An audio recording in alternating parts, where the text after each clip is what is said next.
keluar kelasnya untuk dipimpin teman-temannya membaca doa.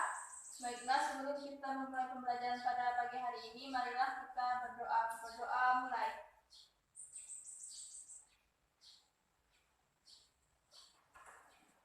Berdoa selesai. Terima kasih pada ketua kelasnya. Baik anak-anak, selanjutnya coba dilihat terlebih dahulu di samping mejanya, kursinya apakah ada sampah. Silakan dipungut terlebih dahulu agar pembelajaran kita berjalan dengan kondusif. Tidak ada ya? Tidak ada kelasnya. Bagus. Baik anak-anak, selanjutnya ibu akan mengabsen kalian. Di sini apakah ada yang tidak hadir? Hadir semua, Bu. Hadir semuanya ya. Bagus. Baik anak-anak, apakah kalian tahu hari ini kita akan belajar tentang materi apa? Nggak tahu. Nggak tahu ya. Jadi hari ini kita akan mempelajari tentang hukum bacaan qalqalah.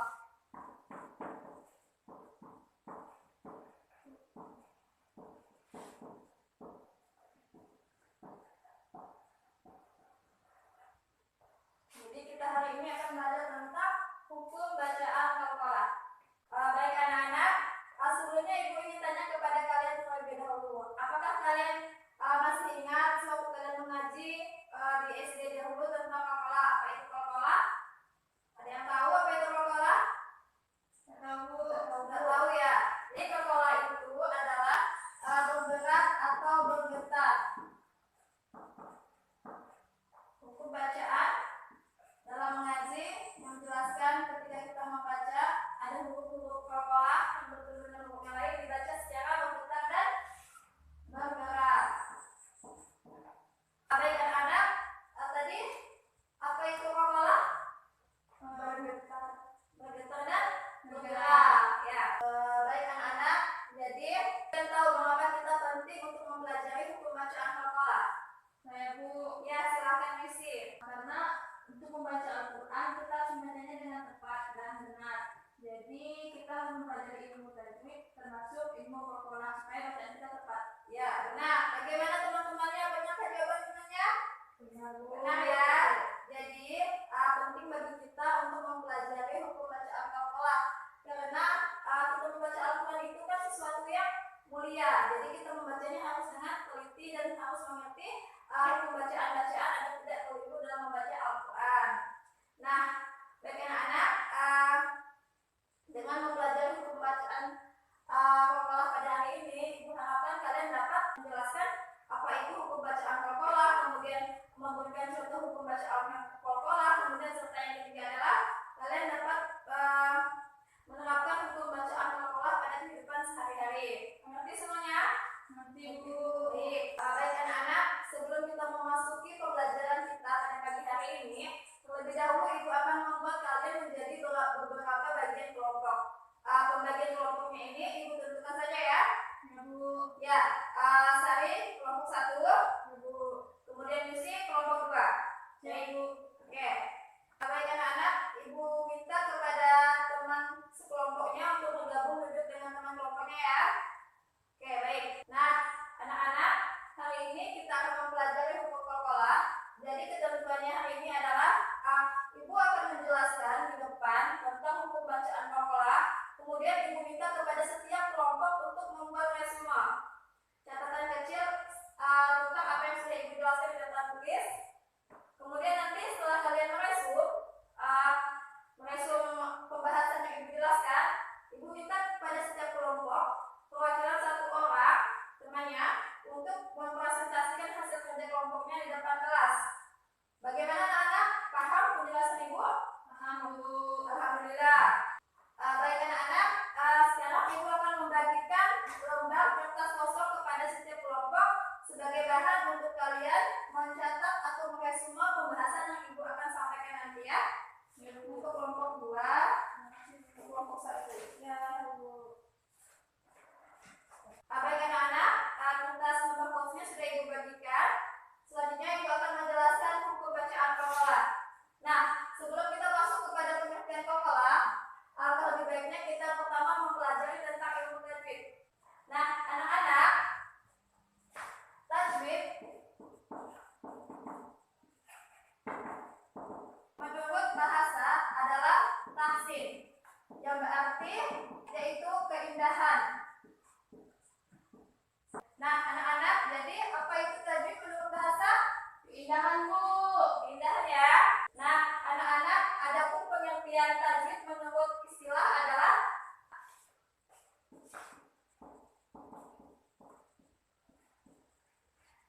membunyikan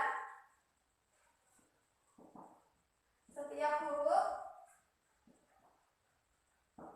dari makrotnya dengan memberikan setiap huruf dari hak dan mustahaknya. Nah, tadi kita sudah membahas tentang pengertian tajwid menurut bahasa dan menurut istilah.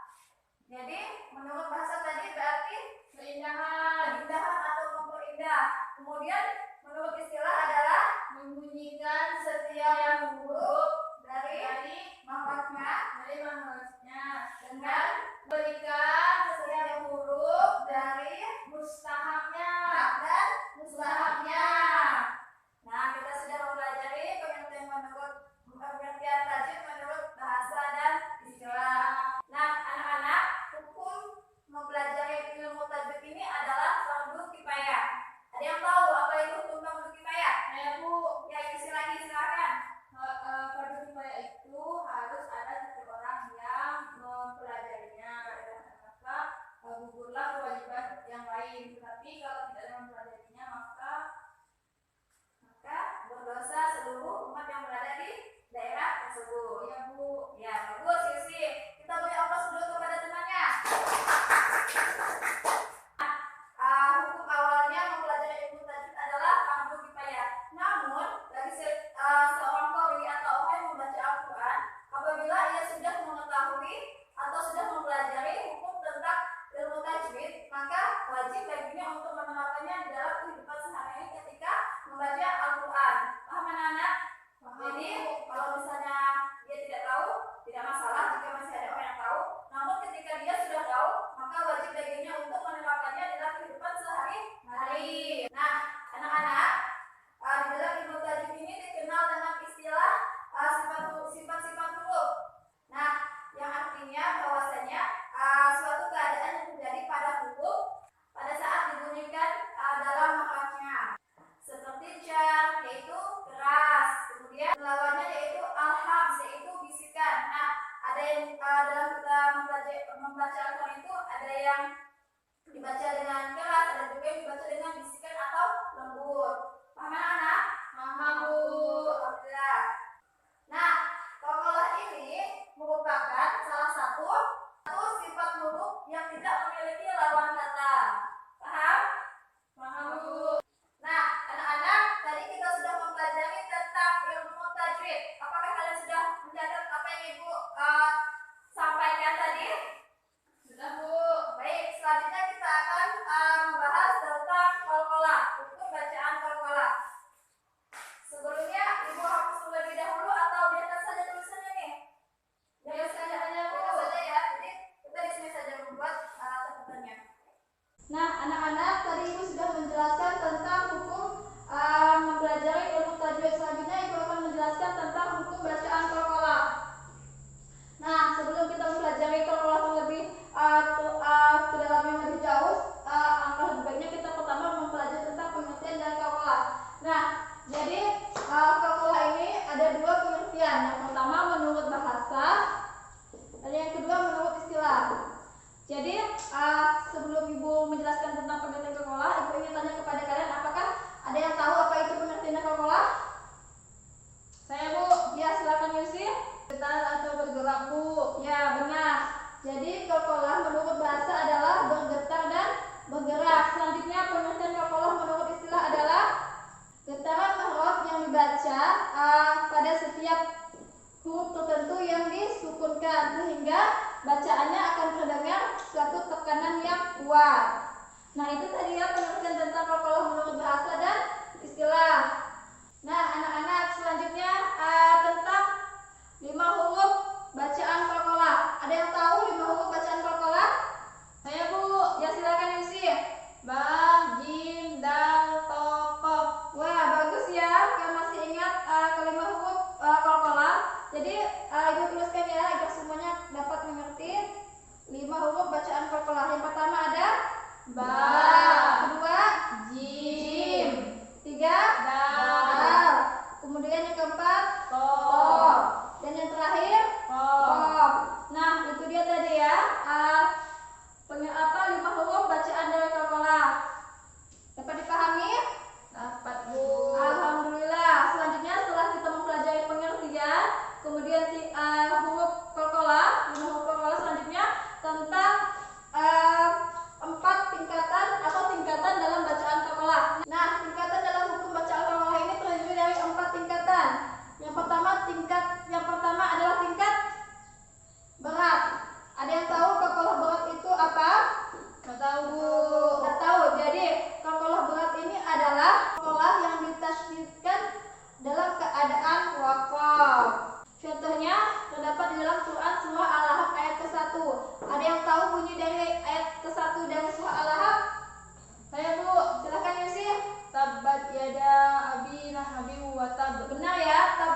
berbeda. Nah, ini huruf ta merupakan huruf qalqalah dan ini merupakan huruf sukun. Jadi ketika ia dibaca akan terdengar suara tekanan yang kuat. Paham semuanya?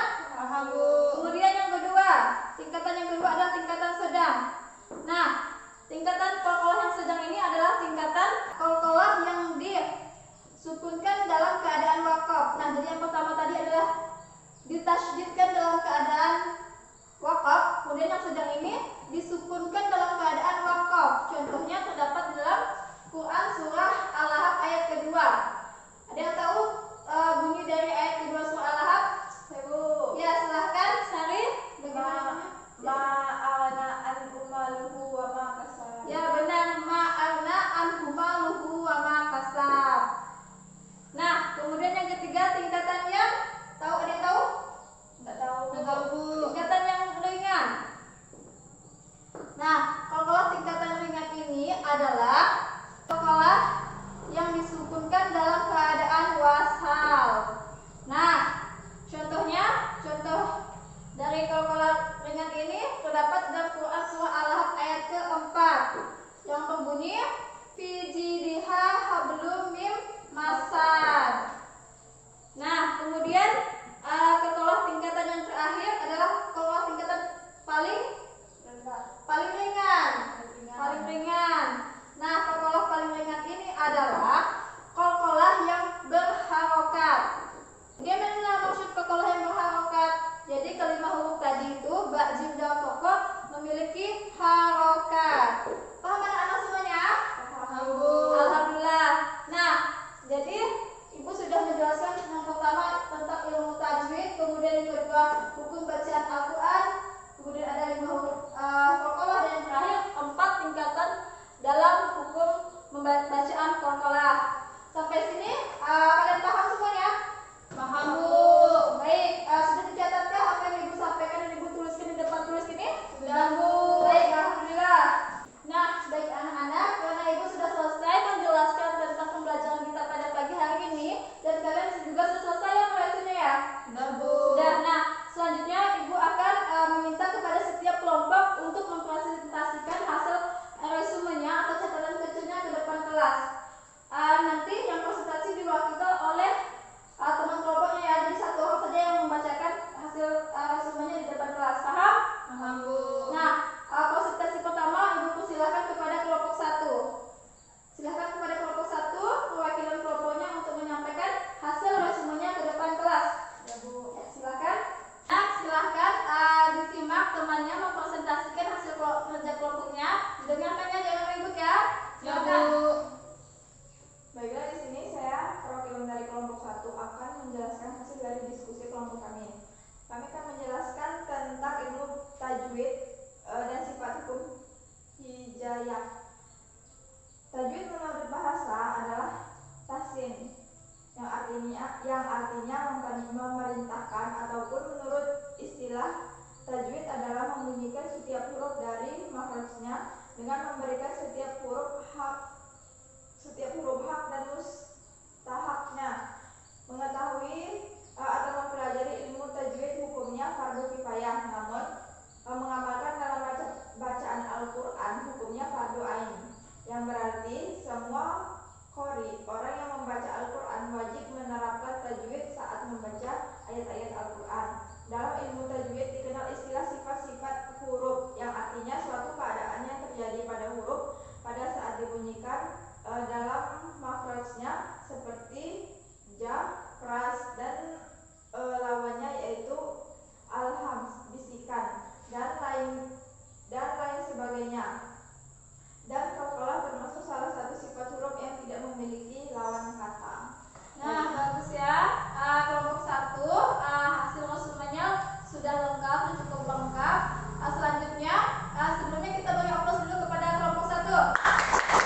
bergetar.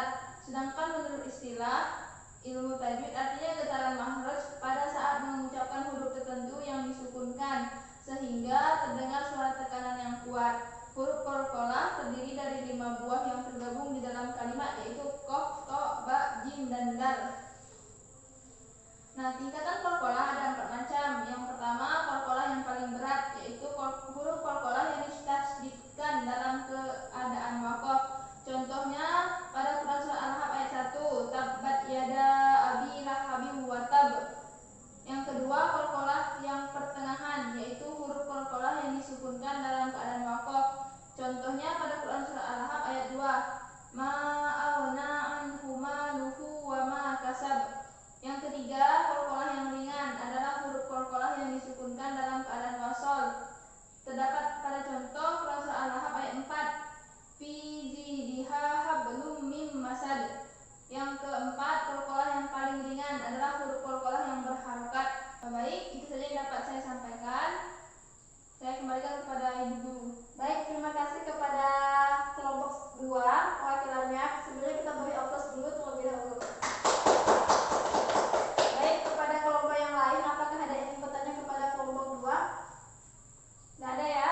Nggak ada, Bu. Jika tidak ada yang bertanya, Ibu anggap kalian semuanya sudah paham ya?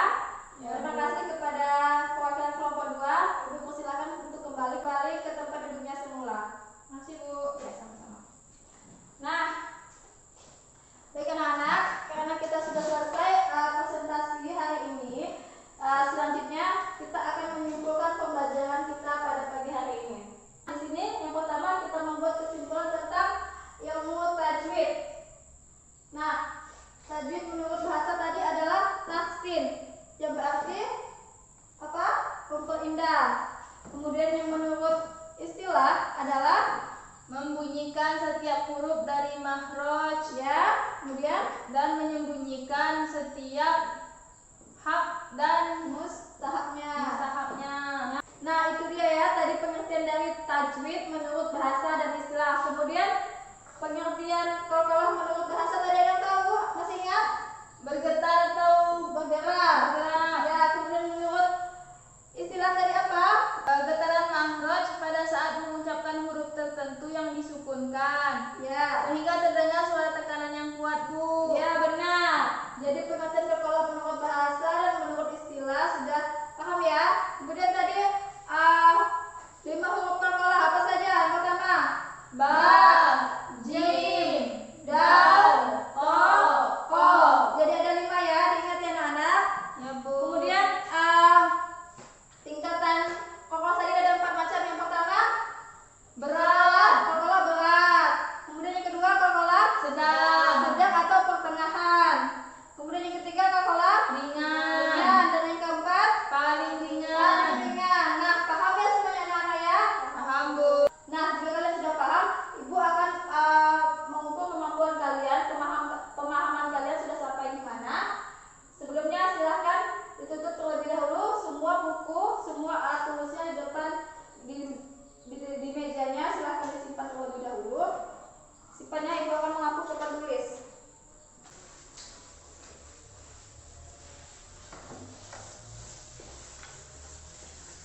Nah, bagaimana anak-anak sudah disimpan semua bukunya? Sudah, Bu. Nah, Ibu tunjuk ya, Ibu tunjuk secara acak kalian ya. Coba, you see. Tadi 4 tingkatan bacaan qalqalah ada apa saja? Qalqalah berat, Berat, sedang, ringan, ringan, dan paling ringan. paling ringan. Ya, benar. Kemudian cari. Coba berikan satu contoh ayat yang terdapat dalam Al-Quran tentang qalqalah berat.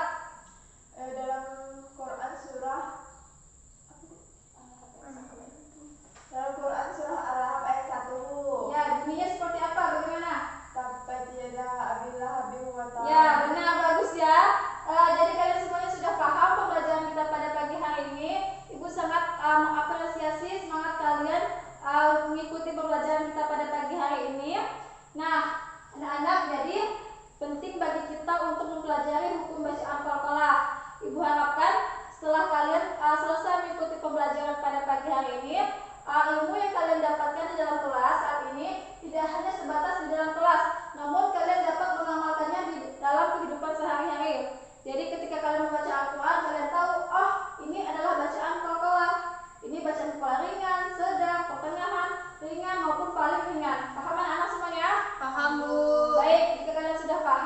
mengucapkan terima kasih. Selanjutnya kita akan menutup pembelajaran kita pada pagi hari ini. Sebelum kita menutup pembelajaran kita pada pagi hari ini, mari kita ucapkan secara bersama-sama kalimat hamdalah. Alhamdulillahirabbil alamin. Kita sempurnakan dengan bacaan doa kifaratul majelis. Subhanakallahumma wa bihamdika asyhadu an la ilaha illa anta astaghfiruka